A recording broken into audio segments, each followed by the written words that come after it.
दोस्तों, स्वागत है आप लोगों हमारे इस चैनल सत्य सनातन संपूर्ण में।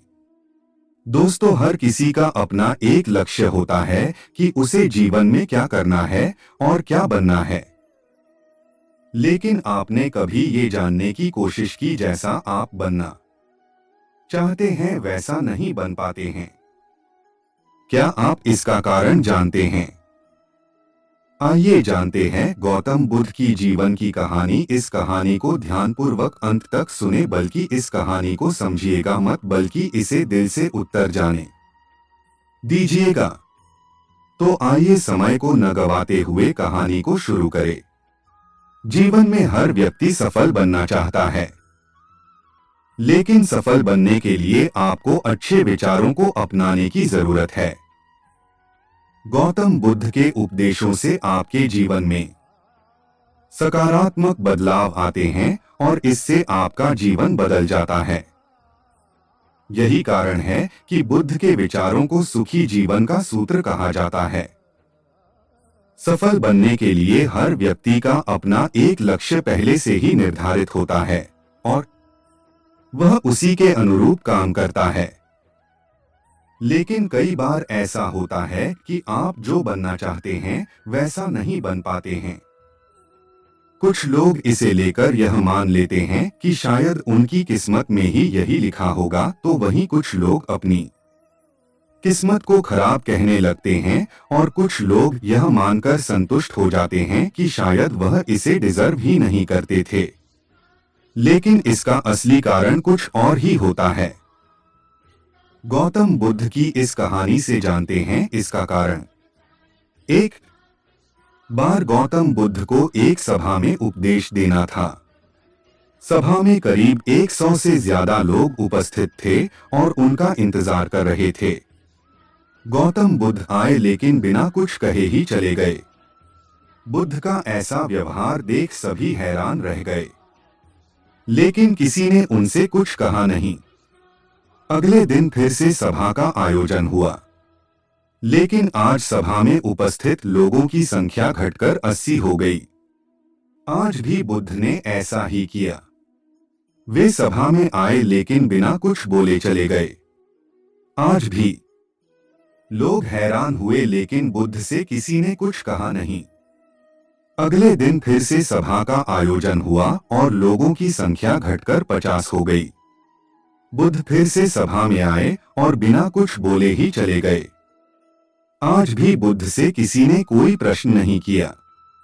अगले दिन फिर से सभा का आयोजन हुआ और इस बार लोगों की संख्या केवल 30 थी।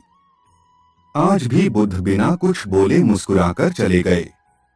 आप कहानी को पढ़ते हुए इरिटेट हो गए होंगे और सोच रहे होंगे कि आखिर बुद्ध को कुछ बोलना नहीं तो बार बार सभा का आयोजन क्यों हो रहा है। ठीक इसी तरह सभा में मौजूद लोगों को भी गुस्सा आ रहा था, लेकिन इसका जवाब जानने के लिए आपको धैर्य रखना होगा।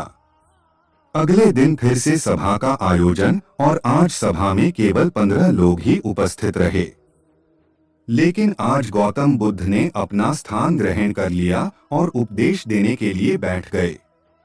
बुद्ध ने जिन 15 लोगों को उपदेश दिए वे उनके भिक्षु बन गए और इन लोगों ने आगे चलकर बुद्ध के ज्ञान को अलग अलग दिशाओं में फैलाया।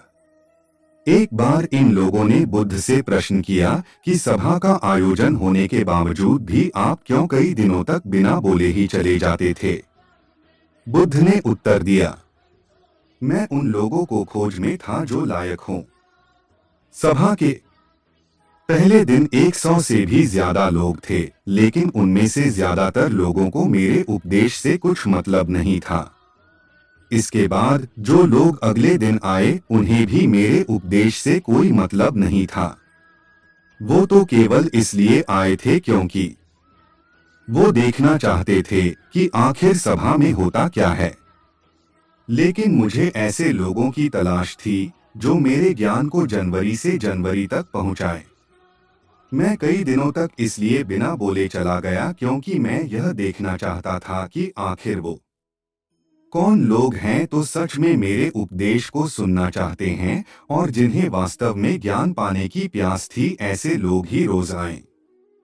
गौतम बुद्ध कहते हैं कि जिनके भीतर धैर्य था उन्हें मुक्ति का मार्ग मिला, और जो लोग जल्दबाजी में थे वो आज घर पर बैठे हुए हैं।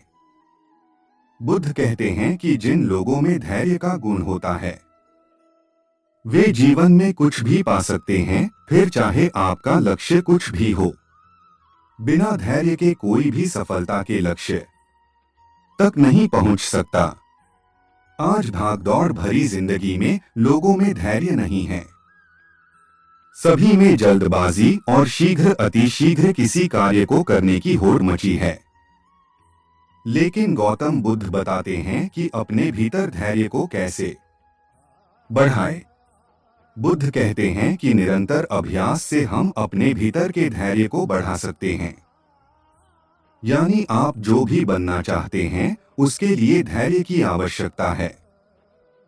तो दोस्तों, आज ये गौतम की शिक्षाप्रद कहानी पसंद आई होगी तो नीचे कमेंट बॉक्स में यस लिखे, ज्यादा से ज्यादा दोस्तों में शेयर करें और मेरे इस चैनल सत्य सनातन संपूर्ण को सब्सक्राइब जरूर करें। फिर मिलते अगले वीडियो, तब तक के नमस्कार।